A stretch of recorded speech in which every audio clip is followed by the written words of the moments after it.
everybody. How you doing today? Hope you're having a good day. Hope the weather's cooperating where you are. But if not, then just make the best of it that you can. If you woke up today, God has given you another day, so you need to rejoice in it, and you need to do something to serve God and something to make you valuable to God. And that's going to be the title of our lesson today. What is your value?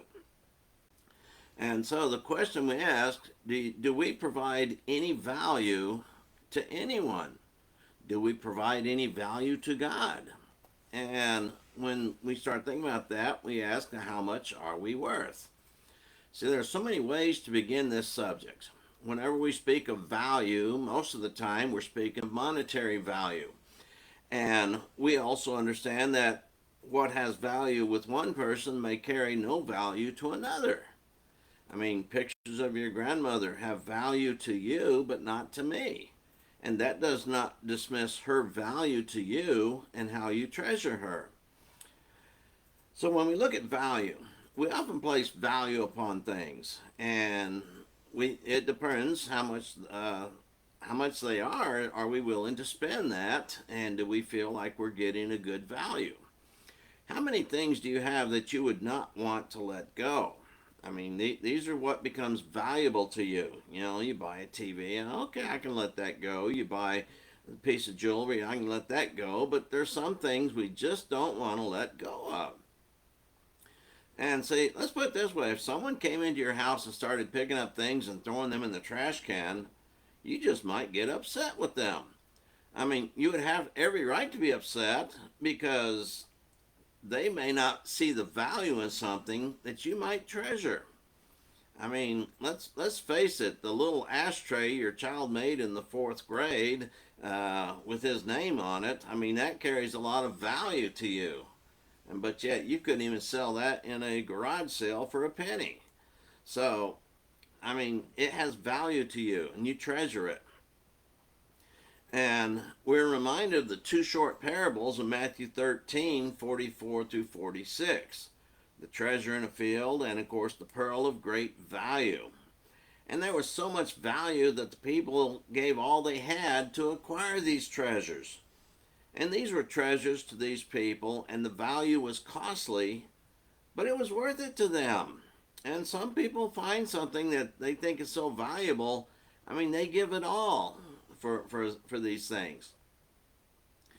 And then we can consider the value of the virtuous woman. In Proverbs 31 and verse 10, it says, her value is far above jewels. Some versions say her value is far above rubies. And so, what would you take to give up your child or your spouse or your parent? I mean, if offered, would you consider any amount for your loved one? You know, sadly, in this world today, people get hooked on drugs. They need money any way they can. And some women have been known to sell their children or maybe a sibling to a sex trafficker or something. And so, if offered, would you consider any amount for your loved one? Well, $10? Absolutely not. How about $1,000? No, no, no, no. But $1,000,000? Ooh, I got to think about that. You know, some people might take the time to consider such an offer. And of course, many would just reject any offer at all. Just how often do you consider the value of a friend? I mean, here's something else. Proverbs has many verses about a true friend being so much better than so many things. I mean, sometimes it's just there. Is there anyone who values you as a friend? And you would hope so. And is there anyone that you value as a friend? I'm sure you do. And sometimes these are the one and the same. I mean, it's back and forth. And then sometimes you might consider one a very good friend, and yet someone else considers you a very good friend. So we think about that. Now, in the business world, I mean, this is a phrase that is often applied, but sometimes using different terminology. You know, an employee must have value in order to keep their job. See, one does not give someone a job unless there's a job that needs doing. Yeah, there's some people who are philanthropists and they're nice to give jobs to needy people as long as there's something needs doing. And reality suggests that most jobs are offered to people because something needs to be done and possibly they have the skills necessary to accomplish that job. And we know in the business world, if you do not perform your task in a timely manner and produce a value to your boss, your employer, job, the business owner, you may not have a job for very long. See, in sports, an athlete might be given a huge contract, and such contract is not to sit around and collect a paycheck, but is offered because of the value the athlete can give to the team and the owner. How many times have you seen a star player negotiate a huge contract and then become a mediocre player? I mean, it does happen. Sometimes it happens a lot. And when a player performs and helps the team to win, that player is of value to the owner, the team, and the fans. But the player that does not perform is a waste. And most of those mentioned above would just as soon get rid of the poor producer because they're not helping the team to win. See, we read the story in Luke 13, 6 through 9 about the landowner who came up and found this barren fig tree. I mean, to him, the fig tree had no value because it wasn't producing. And thus the ground it was occupying had no value because he needed that. So he said to the husbandman or the gardener, get rid of the thing. That is not producing. Now, Jesus is that gardener. He says, you know what? Let me help this one along and see if we can produce. And if it doesn't, then we'll get rid of it. See, Jesus, he assists that one become valuable to the master. Well, let me till around it. Let me put some fertilizer on it. And if it produces, great. You have what you want. If it doesn't, we'll get rid of it. Now, think about this in a spiritual sense. How often do we expect Jesus to consider us as valuable, but God doesn't? Well, why is that? Because we're not doing anything for God. So what does Jesus say? Well, I'm going to give them every opportunity. But Jesus agrees. If they don't produce any value, they're going to burn. I mean, so keep that in mind. Spiritually speaking, do we have value? You know, what is the value of our soul worth? I mean, we remember from Matthew 16, the whole world? I mean, what does it matter if you gain the whole world and not yet lose your soul? And so that is what God considers your soul to be worth. The death of Jesus. That's what it took. And God has provided you with everything you need to be protected for Him. And the question is, are you taking advantage of these tools?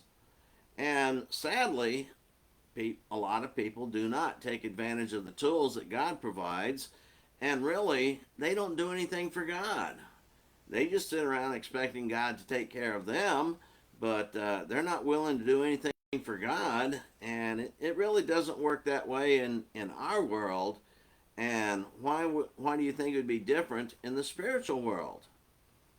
See, are you active for the Lord? I mean, that's what we're asking for the Lord. I mean, how? You know, everyone must realize just sitting on a pew and putting some dollars in the collection plate is not producing value for God. It really doesn't. What produces value for God are those who serve Him and seek to do those things that can save souls. Not just their own souls, but the souls of their loved ones and the souls of their friends and the people they come in contact with. And one thing we can do that produces value to God is by teaching people the gospel. I mean, that's just a simple little thing, but yet so many seem not to want to do that. And that's what really produces value. Souls are valuable to God. I mean, He sent His Son to die for them, and so we should be helping people to become valuable to God. See, everything the Lord commands us to do for one another provides a valuable service to Him. You know, there's a lot of one another passages in the scriptures, actually 77 of them. And they're all about what we can do to assist others and help others. Our relationship with others is so vital and important. We're supposed to serve one another and love one another and honor one another and esteem one another. We're supposed to do all sorts of things for one another, and we're talking about Christian family. But then we have others who are not in the Christian family. If we do things for them, they might become part of the Christian family. And so, yes, we provide service to them, and we're supposed to. And when we are actively engaged with each other and we provide encouragement, we provide love, comfort, sorrow, and development. I mean, when we do that, when we're there for each other, we are valuable to God because we are assisting others get to heaven, and that's what God wants. And He sees the value in that. As a Christian, are you like the star athlete who performs or the one everyone wants to get rid of? See, there are so many ways in which we can be valuable. And yes, there are things we hold as valuable, even if it's valuable only to us. You know, in the real world, there is not much we have which most would consider valuable. But if we are valuable to God, none of that other stuff is going to matter at all. So think about these things. I mean, a simple lesson, but yes, we do have value. We have value to God, but we've got to be valuable to God in other ways also. So consider these thoughts. That's our lesson for today. Lord willing, be back again with another lesson. Bye bye for now.